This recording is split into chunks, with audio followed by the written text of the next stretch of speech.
కోల్కతాలో మెస్సీ టూర్లో గందరగోళంపై పశ్చిమ బెంగాల్ సీఎం మమతా బెనర్జీ క్షమాపణ చెప్పారు. దురదృష్ట ఘటన జరగడంపై విచారం వ్యక్తం చేశారు. మెస్సీ టూర్లో నిర్వహణ లోపం జరిగిందని అంగీకరించారు. నిర్వహణ లోపంపై విచారణ కమిటీ వేశామని సీఎం మమతా బెనర్జీ తెలిపారు.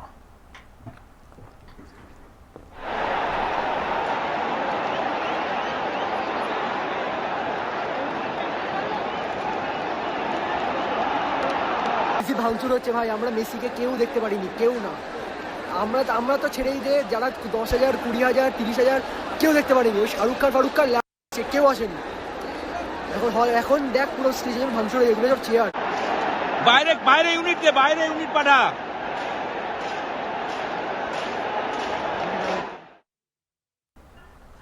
కోల్కతాలో మెస్సీ టూర్లో గందరగోళంపై పశ్చిమ బెంగాల్ సీఎం మమతా బెనర్జీ క్షమాపణ చెప్పారు. దురదృష్ట ఘటన జరగడంపై విచారం వ్యక్తం చేశారు. మెస్సీ టూర్లో నిర్వహణ లోపం జరిగిందని అంగీకరించారు. నిర్వహణ లోపంపై విచారణ కమిటీ వేశామని సీఎం మమతా బెనర్జీ తెలిపారు. ఇదే అంశానికి సంబంధించి పూర్తి సమాచారం మా ప్రతినిధి ఆర్కే లైవ్ ద్వారా అందిస్తారు. ఆర్కే,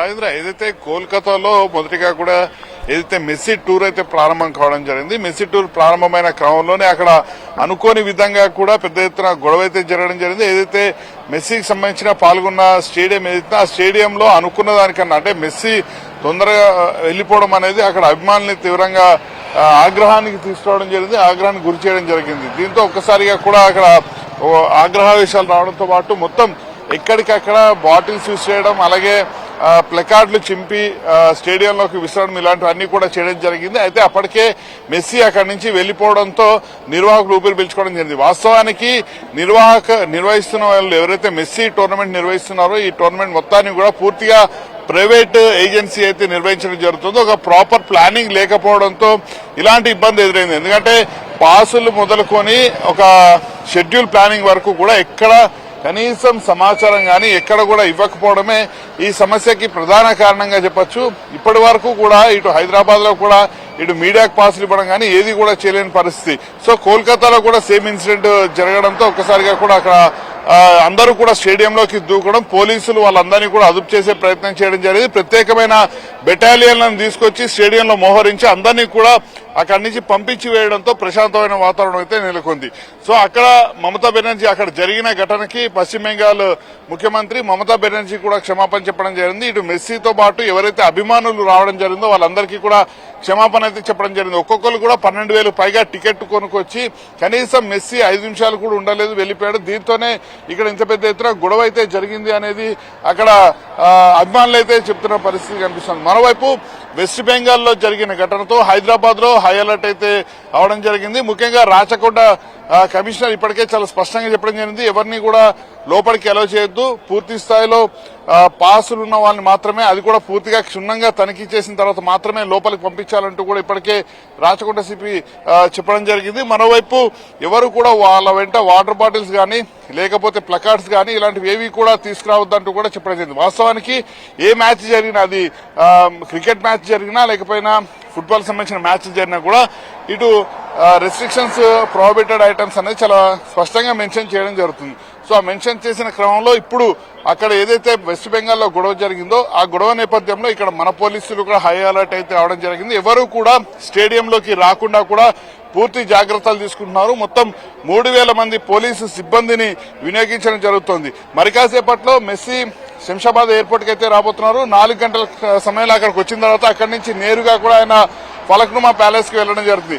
ఫలక్నుమా ప్యాలెస్ లో ఏదైతే మీట్ అండ్ గ్రీట్ కార్యక్రమం ఉంది, తనతో ఫోటో ఎవరైతే దిగాలనుకున్నారో అలాంటి వాళ్ళు 10 లక్షల రూపాయలు చెల్లించి పాసులు తీసుకున్న వాళ్ళు ఎవరైతే ఉన్నారో 100 మంది ఇప్పటికే వాళ్ళకి సంబంధించిన పాసులు కూడా విక్రయించడం జరిగింది. ఈ పాసులు ఎవరైతే ఉన్నారో వాళ్ళు మాత్రమే లోపలికి ఎలా చేస్తామంటూ కూడా చెప్పడం జరిగింది. ఇటు 3 కమిషనరేట్ల పరిధిలో సిపిలు కూడా పూర్తి అప్రమత్తం అవడం జరిగింది.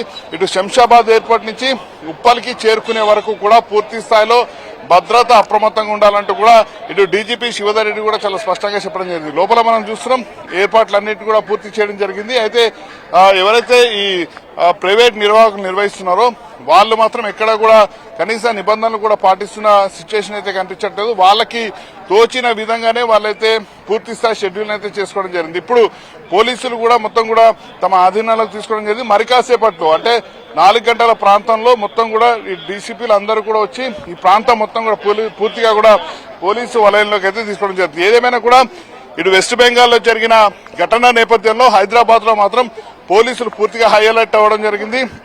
ఇక్కడ ఎలాంటి అవాంఛనీయ ఘటనలు చోటు చేసుకోకుండా కూడా పూర్తి స్థాయిలో పోలీసులు అప్రమత్తమయ్యారు. ప్రస్తుతం ఉన్న వాళ్ళు ముందుగా 3000 మంది సిబ్బందితో పాటు అదనంగా కూడా మరొక 500 మందిని కూడా ఇప్పటికే స్థానిక సిపి ఏదైతే రాచకొండ సిపి మరొక 500 మందిని కూడా అదనంగా ఇక్కడ కేటాయించడం అయితే జరిగింది. సో ఇది ఓవరాల్ గా కోల్కతాలో ఇప్పటికే సీఎం అక్కడ సీఎం కూడా క్షమాపణ చెప్పడం జరిగింది. ఇక్కడ సీఎం కూడా ఫుట్బాల్ ఆడుతున్న నేపథ్యంలో పూర్తి స్థాయిలో పోలీసు బలగాలు మొత్తం కూడా స్థానికంగా ఉన్న ఈ ఏదైతే స్టేడియం చుట్టూ కూడా మోహరించడం అయితే జరిగింది. Rajendra. Right, thank you RK.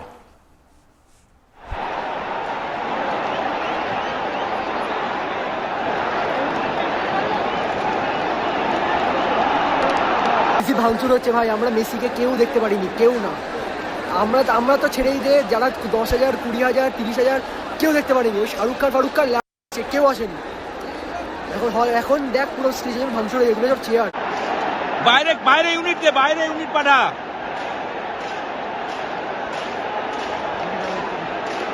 দর্শকদের বিরাট ক্ষোভ।